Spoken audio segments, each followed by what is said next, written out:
वेदांत philosophy, जो कि इस दुनिया की सबसे बड़ी फिलोसफी है, जिसको the final phase of human thought भी बोला जाता है। वेदांत वर्ड के बारे में मैंने आपको अपनी उपनिषद वाली वीडियो में पहले भी बता चुका है। वेदांत वर्ड वेद और अंत से लिया गया है। वेद एक संस्कृत शब्द है जिसका अर्थ है नॉलेज या विद्या, और अंत का यहाँ मतलब है एंड। नहीं, एंड का मतलब खत्म नहीं, एंड मतलब एक टाइप से एसेंस यानी मूल शिक्षा जो हमें वेद देते हैं। वेदांत के बारे में थोड़ी बहुत चर्चा हमने पहले भी कर चुकी है, बट आज इस सेशन में हम आपको वेदांत फिलोसफी को एलेबोरेट करेंगे। वेदांत फिलोसफी हमें क्या समझाता है, वेदांता की क्या टीचिंग्स हैं, ये सब के बारे में आज इस वीडियो में हम चर्चा करेंगे। वीडियो चालू होने से पहले मेरी आपको रिक्वेस्ट है कि आप सारे डिस्टर्बेंस को छोड़ के और ईयरफोन लगा के इस वीडियो को बड़े ध्यान से देखें, जिससे आपको वेदांता का रियल मीनिंग पता चले।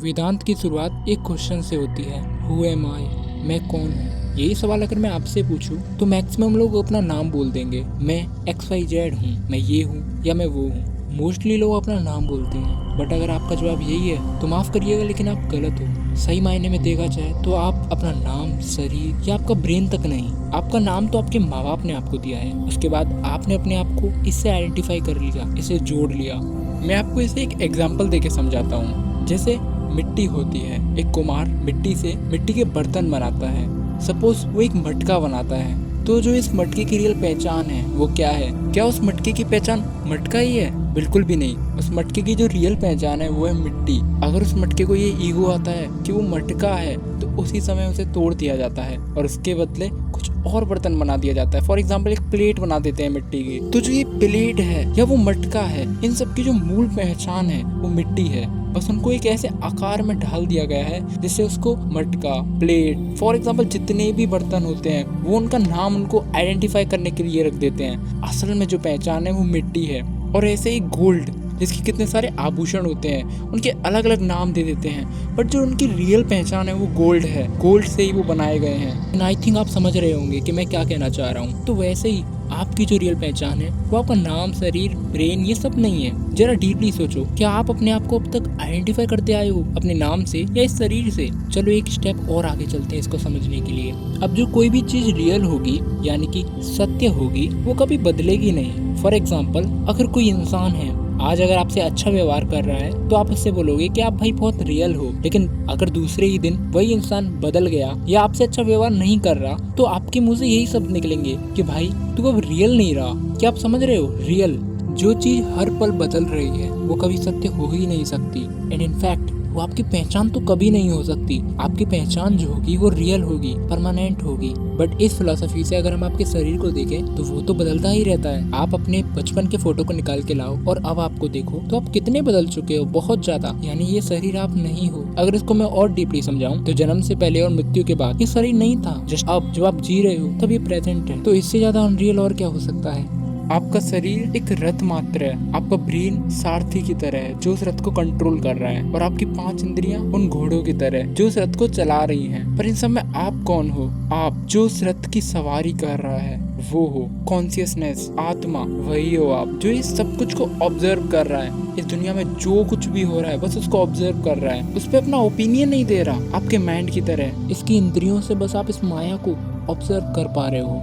इस शरीर की इंद्रियों के कारण ही आप इस माया से एंगेज्ड हो। सो इन वन लाइन आप ही शरीर नहीं हो। तो अगर आप अपने माइंड को ऑब्जर्व करोगे तो इस वीडियो को देखते समय आपके मन में जो फीलिंग्स हैं, जो थॉट्स हैं, क्या 1 घंटे बाद या 1 दिन बाद ये थॉट्स, ये फीलिंग्स सेम रहेंगी? बिल्कुल नहीं। आप नई नई चीजें ऑब्जर्व कर रहे हो और आपकी थॉट्स, फीलिंग्स ये भी बदलते जा रहे हैं। तो ये माइंड तो आप बिल्कुल भी नहीं हो सकते। ये आपका जो ब्रेन है ये आप बिल्कुल नहीं हो। ब्रेन सिर्फ आपको फंक्शन कर रहा है, सिर्फ आपको कमांड दे रहा है, बट ये ब्रेन आप बिल्कुल नहीं हो। और ये ब्रेन ही तो है जो हर चीज से आपको आइडेंटिफाई करवा लेता है, कभी आपके नाम से तो कभी आपके शरीर से तो कभी आपके प्रोफेशन से। मैं आपको जो भी कुछ समझाया वो मैंने अपनी बुद्धि से समझाया, बट अगर आप डीपली कभी बैठ के इस बारे में सोचोगे कि आप कौन हो बिना किसी डिस्टरबेंस के, तो आप ऑटोमेटिकली जान पाओगे कि आप कौन हो। आपका मन ऑटोमेटिकली ध्यान में चला जाएगा और जब आप कंक्लूजन पे पहुंचोगे कि आप ये हो तब आप जान पाओगे आत्मा का रियल मीनिंग। हाँ, आत्मा का अर्थ ही है मैं, आत्मा। दुनिया के सारे धर्मों का जो अंत है वह यही तो है, आत्मज्ञान, अपने आप को जानना। अब देन ये सारी चीजें हो जाती हैं जब आपको पता चल जाता है कि रियल में आप कौन हो, तब आप ब्रह्म से कनेक्ट कर पाते हो, शिव से कनेक्ट कर पाते हो, और आप ये जान लेते हो कि आप और शिव अलग नहीं है, एक ही हैं। शिवोहम आप ही शिव हो, मैं ही शिव हूँ। जब आप ये जान जाते हो तब आप सच में वेदांत फिलोसफी को समझ पाते हो। ये आत्म और ये ब्रह्म अलग नहीं है, एक ही है। मैं और भगवान अलग नहीं, एक ही है। अयम आत्म ब्रह्म, मैं ही आत्मा हूँ, मैं ही ब्रह्म हूँ। फिर ये जग जो हमें दिख रहा है, ये दुनिया, ये मिथ्या है। जैसा आप इसको देख पा रहे हो वैसा ये नहीं है। ये तो आपकी इंद्रियों से आप देख पा रहे हो। जरा सोचो, ये इंद्रियां ही तो हैं जो आपको दिखा पा रही हैं, आपकी आंख ही तो है जो आपको इस दुनिया को दिखा पा रही है, आपके जो कान है वही तो ये आपको सुना पा रहे हैं। ये इंद्रियां हैं, ये आपको इस दुनिया को दिखा पा रही हैं। सोचो जरा, अगर ये इंद्रियां किसी और तरह से काम कर रही होती तो आपको दुनिया अलग तरह से दिख रही होती। तभी तो बोला गया है ब्रह्म सत्यम जगन मिथ्या, ब्रह्म ही सत्य है और ये जग मिथ्या है। जब आप अपने सेल्फ से अवेयर हो जाते हो, अपने भगवान से अवेयर हो जाते हो, तब आप इस टर्म को ब्रह्म सत्यम जगन मिथ्या खुद फील कर पाते हो। आप और ये प्रकृति अलग नहीं दिखाई पड़ती है। तब आप में ही प्रकृति होती है और प्रकृति में ही आप होते हो। ये जग, ये सारा आपके अंदर होता है और आप इस जग के अंदर होते हो। और इसी को एनलाइटनमेंट भी कहते हैं। जब आप एनलाइटेंड हो जाते हो तो ये सारी चीजें आप ऑब्जर्व कर पाते हो। ये सारी देव महादेव शिवा, देव देव महादेव शिवा।